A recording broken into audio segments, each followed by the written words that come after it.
pose grave la question dans le monde pro, je sais pas si je vais garder le surnom Coyote. Je suis pas contre le mot, enfin je suis pas contre mon prénom, je suis pas en mode dead name et tout.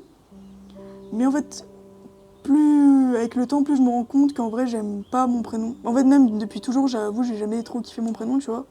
Et comme il est grave connoté féminin, tu vois. Et puis en plus, je trouve que c'est quand même grave relié à ton identité. Est-ce que moi je me ressens dans ce prénom-là, tu vois, que je choisis? Parce que, en vrai, au BTS, Coyote, je me ressens grave en Coyote, entre guillemets. Ouais. Mais tu vois, quand je vais chez mes darons, bah, j'ai jamais je vais dire à mes darons, ouais, on m'appelle Coyote et tout, tu vois. Du coup, mes darons, ils m'appellent Candice et tout.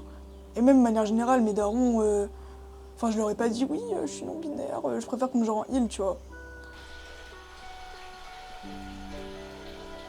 Mais d'un côté, dans tous les cas, je sais que j'en parlerai bien à un moment ou à un autre, enfin. Surtout que j'ai pas envie, du coup, de me bloquer dans ce truc de j'en parle pas à mes parents, je. Parce que c'est con, tu vois. Oui. Donc en vrai, je sais que mes darons, ils vont vraiment. Enfin. Je sais pas pourquoi, en vrai, c'est une peur, mais. Y a pas non plus. Vraiment de raison. Pas un risque, Y a pas de... En vrai, y a pas de risque. Genre, je sais que. En vrai, mon daron, il est un peu chiant des fois. Genre, il me traite de punk à chien et tout, mais. Mais voilà. Enfin. De toute façon, l'année prochaine, je vis chez ma tante, donc. Ma tante, elle est très gentille, elle va rien me dire. Et le con.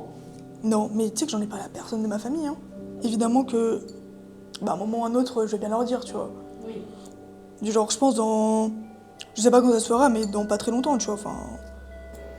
Genre, tu vois, par exemple, l'été dernier, je me suis mis, genre, presque jamais en maillot. Surtout devant mes darons, parce que. Tu vois, devant mes darons, je me vois pas mettre des tapes et. Du coup, pas même, en plus, c'est pas. Enfin, mes parents, ils veulent qu'on parte en Grèce cet été. Enfin, cet été, genre en septembre. Je ne sais pas si je vais venir. Enfin, ça rentre quand même un peu en compte et je sais que je vais pas pouvoir esquiver en mode. Je vais pas dire à mes parents, ah non, mais je vais pas me baigner, tu vois. Évidemment, je vais me baigner.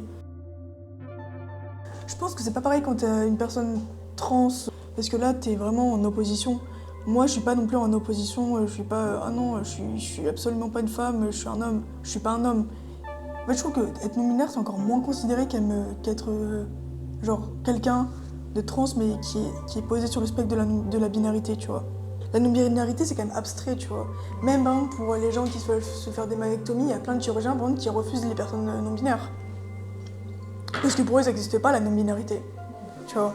Donc il y a. C'est un concept abstrait. C'est ça, c'est super. Et en vrai, je peux comprendre, c'est super abstrait de se dire je suis rien, je suis ni l'un ni l'autre. Bah, t'es quoi du coup?